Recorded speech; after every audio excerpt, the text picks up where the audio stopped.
Okay. Hello, good morning, everybody. We're now ready to begin today's webinar called Lead Like a Coach. My name is Bethany Dennis, and I'm with the Rutgers Center for HR and Leadership Development, and I'm going to be your host and moderator. Today's webinar is going to cover the 6 basic styles of leadership based on emotional intelligence competencies, coaching style and the paradox, the difference between coaching, mentoring, and therapy, the GROW coaching model, and the 3 levels of listening.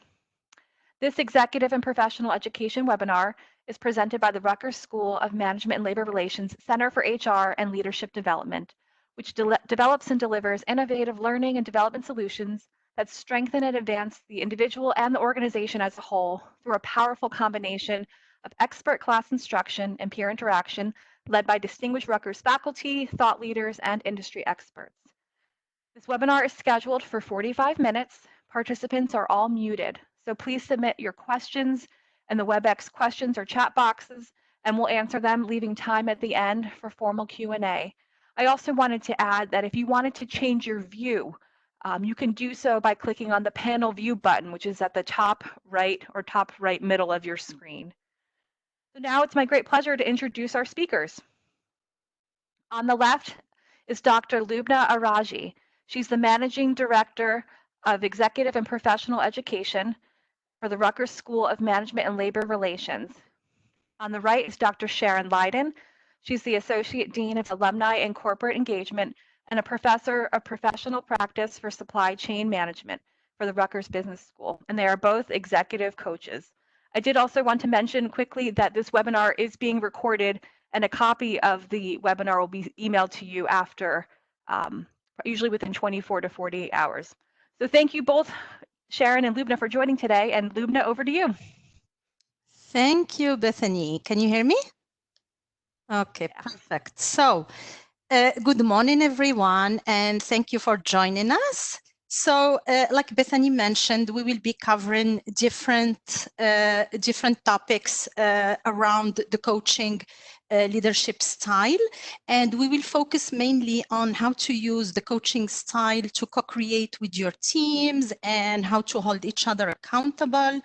And before we get started, it would be really interesting to gauge our audience and have some information. So Bethany, when you're ready, would you please start the first question?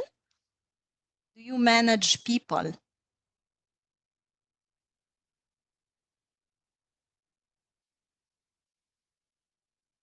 Okay. So let's take a look at the results.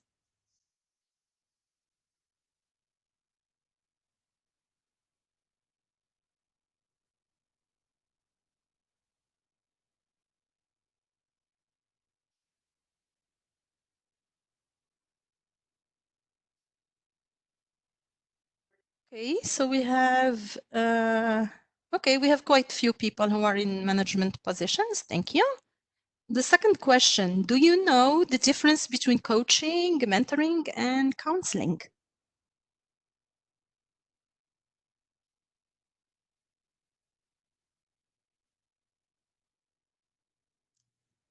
Okay, let's look at the results.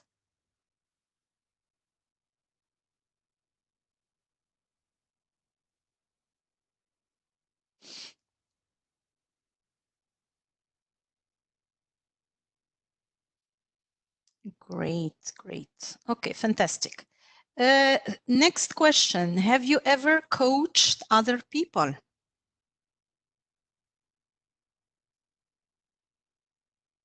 right.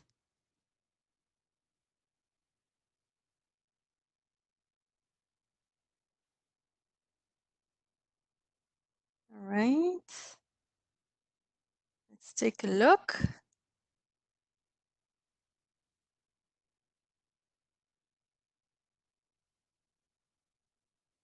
Great. Okay, fantastic. And next question, have you ever worked with a coach? Yes.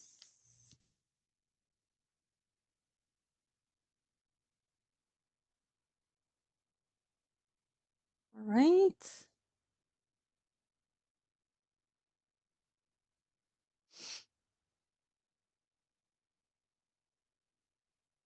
Yes, okay. So we have about half. Okay, fantastic. And what do you think are the benefits of working with an executive coach or with a coach in general? Check all that applies.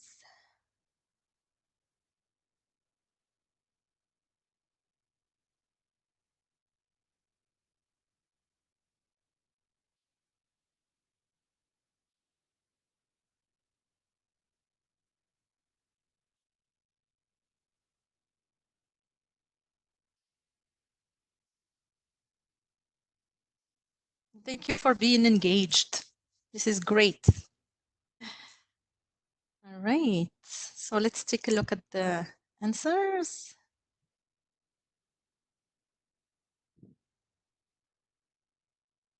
Okay, so the majority confidence, motivation, yes, definitely. Self-awareness, self-regulation, improved productivity, more job and life satisfaction. Yes, yes, yes. Correct. Improved leadership skills, empowerment, decision-making, personal development. Okay, fantastic. And one last question about your current work status. Are you working from home? Have you been laid off or furloughed, or are you unemployed?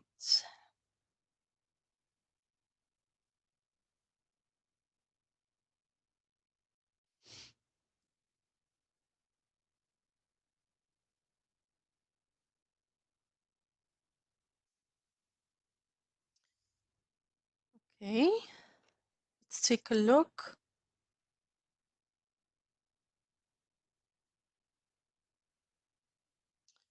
Okay, so the majority is working from home. I get, okay. Okay, most people are working remotely. Fantastic. Okay. All right. Thank you so much for being engaged. And let's move to our first topic. Okay. So we wanted to, before we get started, we wanted to cover the difference between mentoring, therapy, and coaching. So when you think about a mentoring relationship, you usually have a mentor and a mentee, and it's in the context of providing organizational and political know-how. A mentor is someone who's more experienced. It's someone who provides guidance. A mentor is looked at as an expert, as a subject matter expert, as a role model. And as a mentor, you provide solutions and advice to your mentee, okay? When you look at counseling or therapy, it's usually provided by an authority figure like a therapist, a counselor, a doctor, and it's usually in conjunction with medical training most of the time. And the focus of counseling and therapy is to resolve difficulties that have arised from the past. And the focus is to improve the overall psychological functioning of the individual. When you look at coaching, there's a major difference. It's also about providing guidance, but as a coach, you hold your client accountable, and you hold your client accountable to achieve goals that you have agreed upon together. Okay, so there's a lot of reflection, there's a lot of inquiry. As a coach, you ask powerful questions and you help your client think about how to move forward, okay, and how to focus on the future. So, and the primary focus when working with a coach is to create actionable strategies to achieve specific goals, okay? So now I will pass it to Sharon, who will talk about emotional intelligence competencies model. Sharon, Thank you, Loubna. you're welcome. Thank you, Bethany. Daniel Goleman, as you know, wrote a classic Harvard Business School article called Leadership That Gets Results. It's about social awareness, how you relate to people, how you act, how you regulate, and how you build connections with others. And the coaching model that we're going to share with you uses this as a foundation. So a lot of you are familiar with Daniel Goleman's work, and you see that it's in 4 quadrants. So the first one is self and recognition, which focuses on your awareness of your emotions and an accurate self-assessment. The next one is just self and your regulation. So it's self-management. How do you manage your emotions and how you interact with others? So it's that self-control. The third quadrant is social and recognition. So your social awareness, how you empathize with others, how you pick up on other people's cues. And the last quadrant is social and regulation. So it's the relationship management, how you influence others, how you develop others, how you create teams and collaborate. Please, next slide.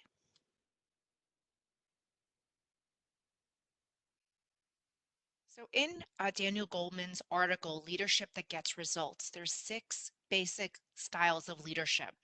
The first one is coercive, commanding style. It demands immediate compliance. So a person or a leader may use this style in an emergency, say a fire, a flood, something's happening right at the moment. And you need people to act, and you need to delegate and do this quickly. Um, the second one is the visionary style. You're mobilizing people towards a vision, thinking about what the future holds. The third leadership style is the affiliative style. It creates emotional bonds and harmony. So the affiliative style is really about people, and you're bonding and creating trust and harmony with people. The fourth one is the democratic style, and this builds consensus through participation. So in this case, you'd be looking at different people, asking for their thoughts, and really creating consensus in decision making. The fifth one is pace setting style, and that's where you model behavior. So you expect excellence and really looking for that same excellence among your team. The sixth one is the coaching style, and it's developing people for the future, and really kind of helping with their development. So each derives from a different emotional intelligence competency and works best in particular situations and affects the organizational climate in different ways. Next slide, please.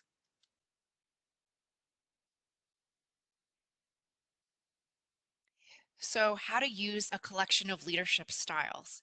So, managers mistakenly assume that leadership style is a function of your personality rather than a strategic choice. So instead of choosing the one style that suits your temperament, you should ask which style best addresses the demands of a particular situation. So I really like working with people, so I could say that I really like the affiliative style. And in this case, what Goleman is saying is that you can use a variety of different styles based on the situation. You can also pair different styles together. So I had a direct report who managed people, and he used the pace setting style, which was, he was very hardworking, really did a lot of work and really put pressure to make deadlines on his direct reports. And it was really tough to keep up with him. As his manager, I loved him because he was so hardworking, but as his direct reports, it was tough. So he paired the pace setting style with the affiliative style, and that seemed to work well. So research suggests that the most effective executives use a collection of distinct leadership styles, each in the right measure at just the right time. And such flexibility is tough to put into action, but it pays off in performance. And better yet, it can be learned. This is what I love about our field of organizational behavior and leadership and change, is that, I firmly believe that it can be learned. So the best leaders are skilled at several and have the flexibility to switch between styles as the circumstances dictate. Now you see the picture of the golf pro bag. So imagine the styles then as an array of clubs in a golf pro's bag. Over the course of the game, the pro picks and chooses clubs based on the shot. Sometimes he has to ponder his selection, but usually it's automatic. The pro senses the challenge ahead, swiftly pulls out the right tool, and elegantly puts it to work. That's how high impact leaders operate. Next slide, please. So of the 6 styles, Goldman's research found that the coaching style is the least used. Can you believe that? So there's a lot of reasons why. So leaders say they don't have the time in their high pressure economy and their high pressure jobs for slow and tedious work of teaching people and helping them grow. But after the first session, I tell you, it takes little or no extra time. And leaders who ignore this style are passing up a powerful tool. Its impact on climate and performance are markedly positive. Coaching leaders help employees identify their unique strengths and weaknesses and tie them to their personal and career aspirations. They encourage employees to establish long-term development goals and help them conceptualize a plan for obtaining them. They make agreements with their employees about their role and responsibilities in enacting development plans, and they give plentiful instruction and feedback. Coaching leaders excel at delegating. They give employees challenging assignments, even if it means that the task won't be accomplished quickly. In other words, these leaders are willing to put up with short-term failure if it furthers long-term learning. So there's a paradox of coaching. So if you can go to the next slide. Thank you, Loubna. The coaching leadership style has a paradox. This is what I love. I love paradoxes. There is a paradox in coaching's positive effect on business performance because coaching focuses primarily on personal development, not on immediate work-related tasks. Even so, coaching improves results. So for example, you might work with a direct report or a colleague on how to speak in public or their executive presence, or maybe they want to learn a specific skill. And it requires constant dialogue, and that dialogue has a way of pushing up every driver of climate. When an employee knows his boss watches him and cares about what he does, he feels free to experiment. He's sure to get quick and constructive feedback. And this ongoing dialogue of coaching guarantees that people know what is expected of them and how their work fits in a larger vision or strategy. The style's implicit message, which I absolutely love, is I believe in you, I'm investing in you, and I expect your best efforts. Employees very often rise to the challenge with their hearts, mind, and soul. And the coaching style works particularly well when employees are already aware of their weaknesses and would like to improve their performance. Similarly, this style works well with employees who realize how cultivating new abilities can help them advance. It works best with employees who want to be coached. And the style makes little sense when employees, for whatever reason, are resistant to learning or changing their ways. Next slide, please. All right, thank you, Sharon. Bethany, I just wanted to check if we have any urgent question we need to answer right now, or if we can leave the questions until the end. There's just one question I thought that you might, one of you might want to answer is, do most people have more than one style of leadership? Yes, and I believe Sharon covered that. She covered it in one of the previous slides. Yeah, I could just follow up ahead, that people should use the array of different styles based on the situation. Yeah. And you might have one that you feel very comfortable in, and you want to flex and pivot and try the other styles. Great question. Thank you. Thank you. Okay, great. So Sharon just covered the paradox of coaching and discussed why some people might be open to coaching and why some people might not be open to coaching. So I wanted to just remind the definition of a mindset. A mindset is defined as a particular way of thinking. A mindset is a person's attitude or set of opinions about something. And there's a great book on the mindset and the new psychology of success that was published by Carol Dweck on beliefs and how changing mindsets has profound effects. Okay, so when you think about the different types of mindsets, there are people who have a fixed mindset and people who have a growth mindset. So what's the difference? When people have a fixed mindset, they usually avoid challenges, they might give up easily, they can see their effort as fruitless. Some people might ignore useful negative feedback And when it comes to their talented peers, they can feel threatened by the success of others.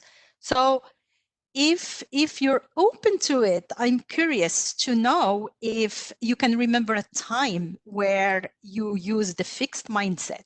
So if you're open to sharing that in the chat box, that will be interesting. Okay, let's see. And let me know, Bethany, if there's anything in the chat box, please. Will do. Thank you. Let's take a look. Growth mindset. Fixed mindset.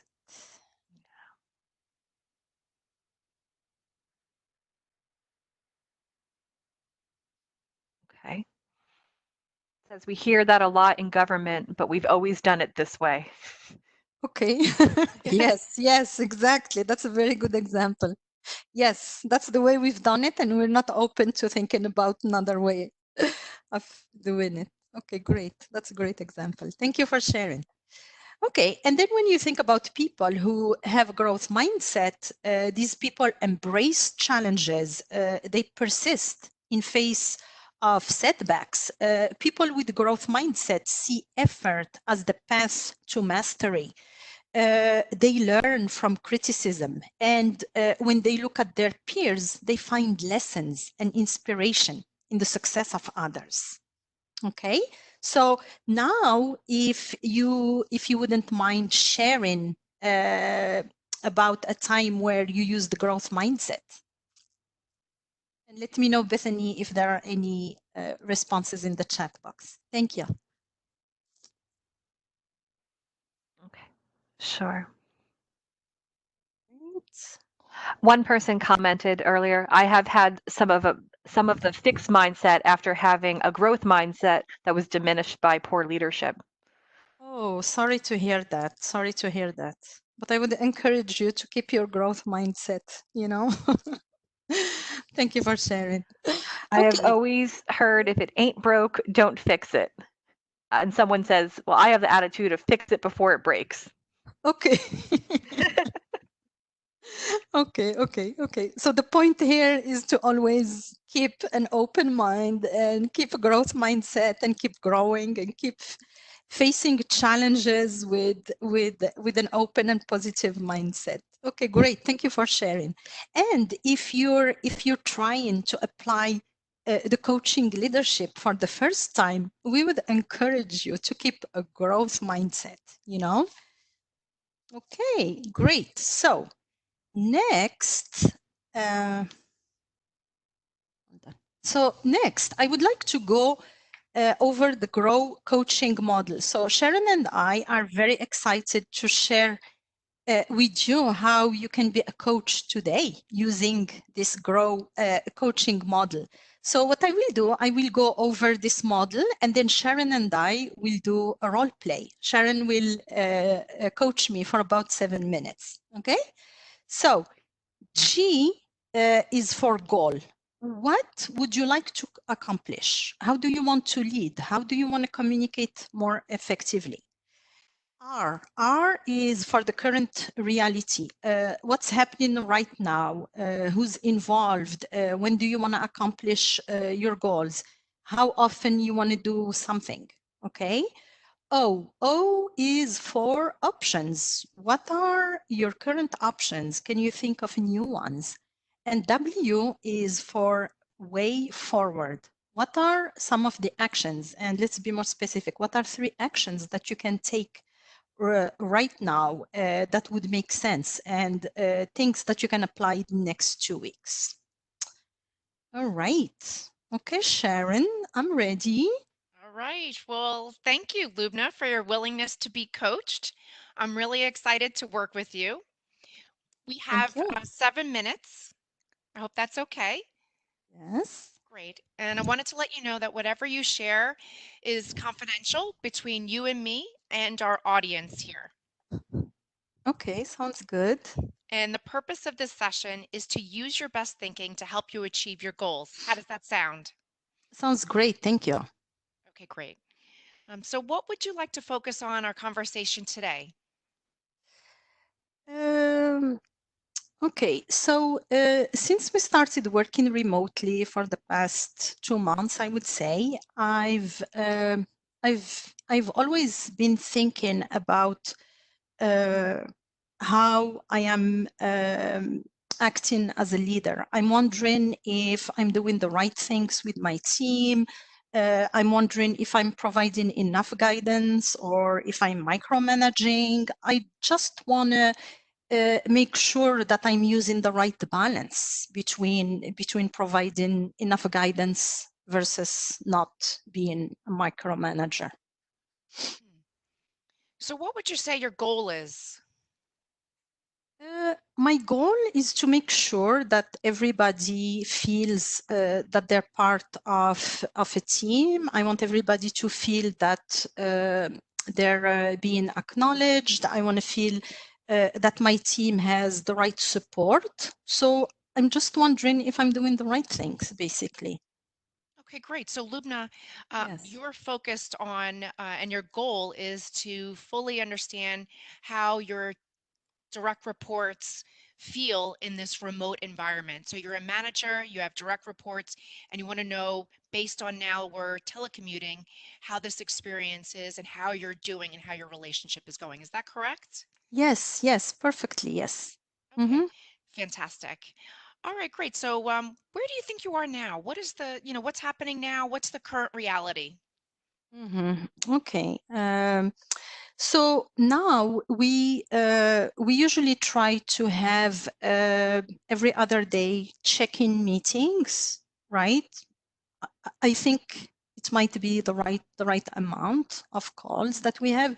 So I just want to make sure that everybody's okay. I want to make sure that everybody knows exactly what next steps are. I want to make sure that we're all engaged with each other and make sure that we're being supportive. So yeah, so we have every other day calls and we discuss the current projects, our next steps, and we try to prioritize and then work in our different frameworks. Mhm. So you mentioned that your goal was to really support your team. Mm-hmm. What options do you have to help improve that communication based on remote working and telecommuting? Mm. Yes, so I mean, there could be an option where I might suggest having an additional session with each of the team members, an individual session with each one, maybe just 15 minutes, just to check in and see how they're doing and if they need additional support or not, just to stay engaged. Yeah, Hmm. that could be an Yeah. option. Mm-hmm. So Lubna, we're just brainstorming. What other options might you employ? Mm, good question. I might suggest to have maybe a place in our shared drive. So we have a shared drive where we have all our documents. I might suggest having maybe a folder where everyone can share their tips and share their preferences, right? Yeah, Yes. Yeah, that what could else be an might option. yeah. Mm-hmm. What else might you be able to do? What other opportunities do you have to engage Mm, your team remotely? ah, okay. So I have to brainstorm. Okay. Um, I could suggest that they pair up with each other, right? They could have their own meetings. We Mhm. do different paired meetings. That's an option. That's interesting. I didn't think about that. Just the fact to talk things out loud are helping me come up with new options. Interesting. Mm. That's great. So based on our conversation, what are one or two things that you might employ within the next week or two? Yeah, so like I mentioned, I think I like the extra individual sessions with each of my team members. 15 minutes, right? If they need more, then we can allocate more, and then I can suggest that they check in with each other on a more regular basis. They're probably doing it already, you know, but if they are not, it wouldn't hurt. Do you think, Discussing Loubna, it. that's something that you could do within the next 2 weeks? Do you think that's something that you might Oh, be able to? yes, yes, yes, Yeah. definitely, yes. Okay. It's something So I can in the do. last 2 minutes of our coaching session, what are you taking away from our conversation, Loubna? Oh, first of all, thank you for your time. This was really helpful. You know, it just felt that I had a sounding board. I had somebody to listen to me and somebody I could bounce ideas back and forth with. So yeah, so this was really helpful to me. Thank you, Sharon. Thank you. I'm so glad. I'm really glad. Thank you so much. And if you don't mind, next slide. Okay, great. So one of the different little tips that I wanted to share with you is that there's 3 levels of listening.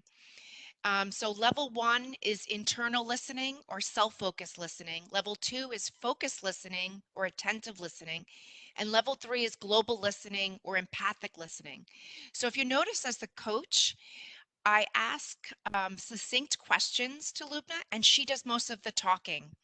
So in the beginning, level 1 listening is a listening that we do many times.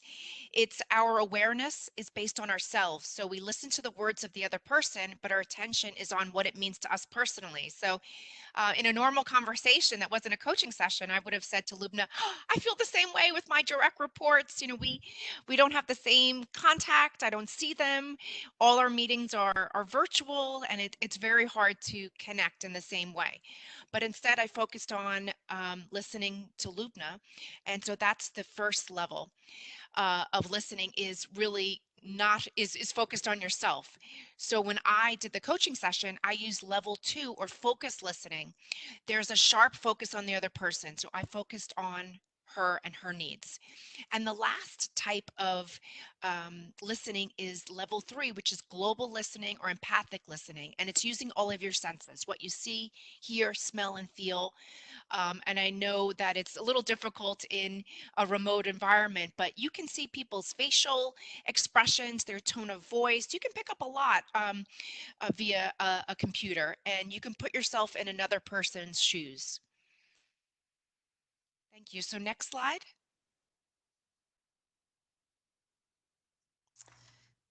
All right. Here we go. Okay, thank you, Sharon. All right. So I just wanted to summarize what we went over today in this presentation. So we covered the difference between coaching, mentoring, and therapy, the different basic styles of leadership, and we focused mainly on the coaching leadership style and how it can be used. And we did a role play applying the GROW coaching model, the different levels of listening. So we have shared a few tips with you on how you can expand your repertoire with the coaching leadership style. And when using this coaching style, you will be able to co-create with your team, and you will be able to hold your team members accountable, and vice versa, right? And one last thing I would like to add is to remember to keep in mind the importance of asking powerful questions and the importance of applying active listening.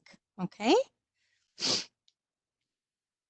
All right. And I would just add to that, Lubna, with that now you've enhanced your repertoire, right? So now you have, in addition to the 6 leadership styles, you have the coaching style, and this is a very basic level, and you can get started, you know, right away and really see a difference in performance. Okay. Thank you, Sharon. All right. I'm trying to move my screen. Here we go. Okay, thank you everyone again for joining us today. We hope this was helpful to you and you can apply some of the tips we shared with you.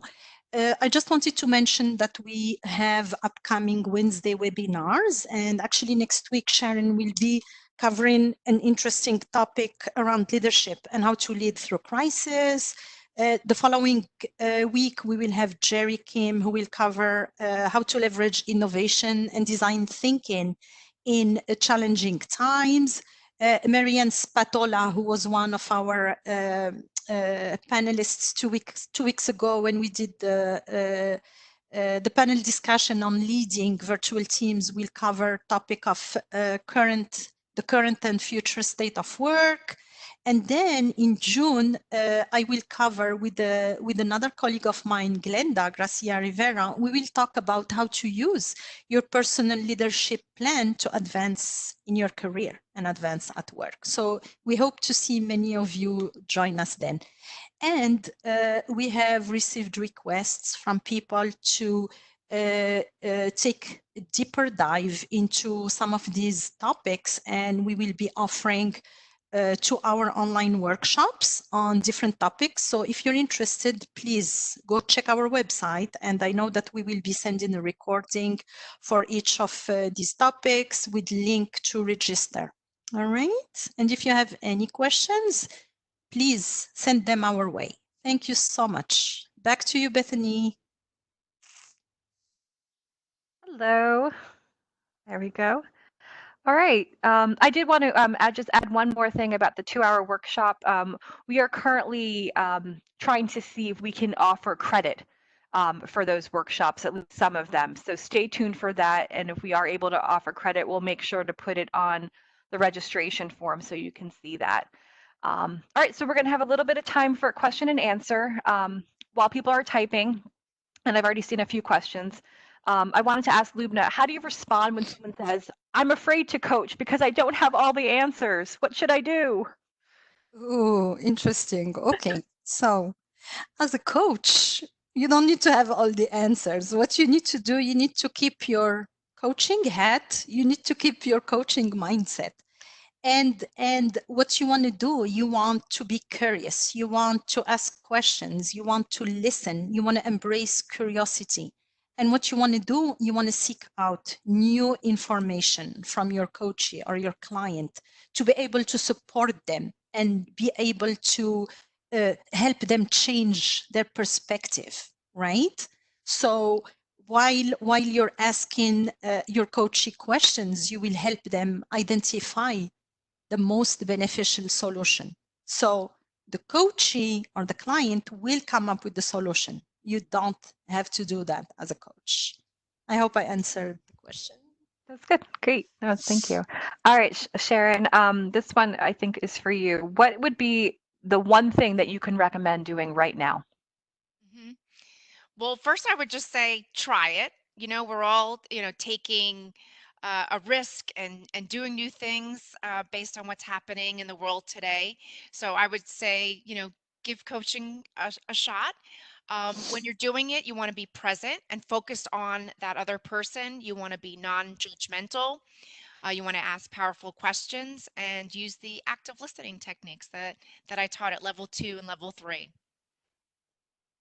That's great. Loubna, this question is for you.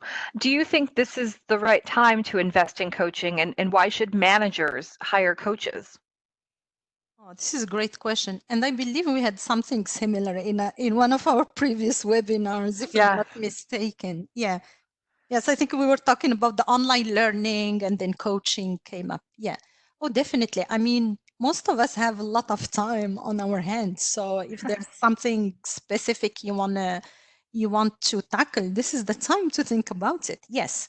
So usually the main reason why coaches are hired by an organization is to support their high performers and facilitate their transitions.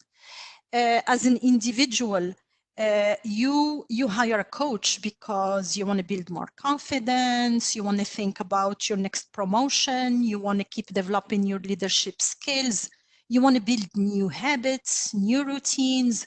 You want to be self-aware. You want to make sure that you have the right relationships with your peers, right? So basically, it's about improving your awareness, improving your relationships, and definitely, when you work with the coach, you feel empowered. You come up with solutions that are beneficial to you, like I mentioned earlier. And you continuously explore your potential. You discover new things. And let me share something with you. I coach people, and I've been coached by other coaches for the past 4 or 5 years, because my goal is to continue growing and continue challenging myself. So I'm sure we have a lot of coaches here in this audience, and I'm sure they will say the same thing. You know, you coach people, you are being coached, and it's about the continuous growth that we look for. May I just add to that? Please. So Jim Collins talks about BHAGs, big, hairy, audacious goals. And, you know, when we work with our corporate clients, it's about their performance and how do we help them achieve their goals, objectives, and dreams and make those strategic transitions. Yeah. Thank you. We got some pretty great questions while you guys were speaking, and there's one that I thought was really interesting. It's someone asked, is it harder for someone that is an introvert to coach or be a leader? And what suggestions do you have when for someone who has that type of personality who wants to try coaching? So I don't think it matters. I mean, you have extroverts and introvert coaches. Like I mentioned earlier, uh, uh, the main point is to keep in mind how you are going to support your client. How are you supporting your coaching, right? And you're there applying your active listening skills. You're there asking powerful questions. So I would say just wear your coaching hat and go for it. Okay? You'll do just fine. Yeah, I would also add to that is that it's very interesting. Some of my um, the majority of my clients are introverts, and I think they may need just a little push with relationship management. And I think it really helps to work with the coach in that respect. And I think they get a lot out of it. Thank you. If I wanted to get my own coach outside of my organization to grow my own leadership skills, what's the next step? Next step is to connect with the coach and see who you can relate to and Either who Loubna or Sharon, maybe? for example. I mean, we're not here to promote that, but you know what? It's about building a relationship of trust. I would say work with somebody that you trust, because that's the main thing you want to look for. Yeah. All right, let's see. Okay, I think we have time for one more question here. Is how do you coach a person who is arrogant and does not want to learn? Take a deep breath first. Sharon, do you wanna start? Yes, yes. So I'd be happy Yeah. to take that one. ahead. So many times when I'm working with the corporate client, I will do a 360, and where they will get feedback from their supervisor, from their colleagues, from their direct report that provides information. We'll also do some assessments.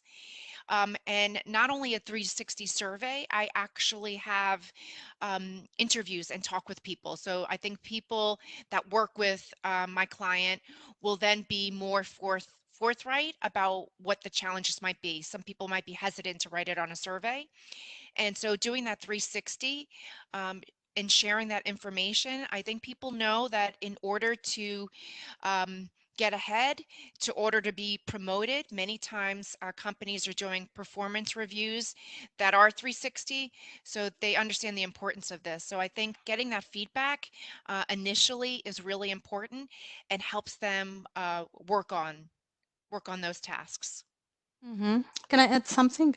So actually, Sharon and I, we use also an instrument called Needling Brain Instrument, and it allows us to look at different behaviors. So in addition to the 360 feedback, we also can take a look at the different sections of the brain that are involved in decision making, in behavior. So it's very interesting. And then when we share that with our clients, I mean, they're very amazed, but the results are expected. And to add to how can you coach somebody who's arrogant, like we mentioned earlier, I mean, we need to keep an open mind. As a coach, you want to keep that growth mindset and you want to be non-judgmental, okay? And you know what? Maybe these people have blocks and fears, and usually this is one of the first steps we focus on. You don't just start. You don't start about looking at how to increase the performance. You want to understand what they're going through, what's blocking them, what are they afraid of.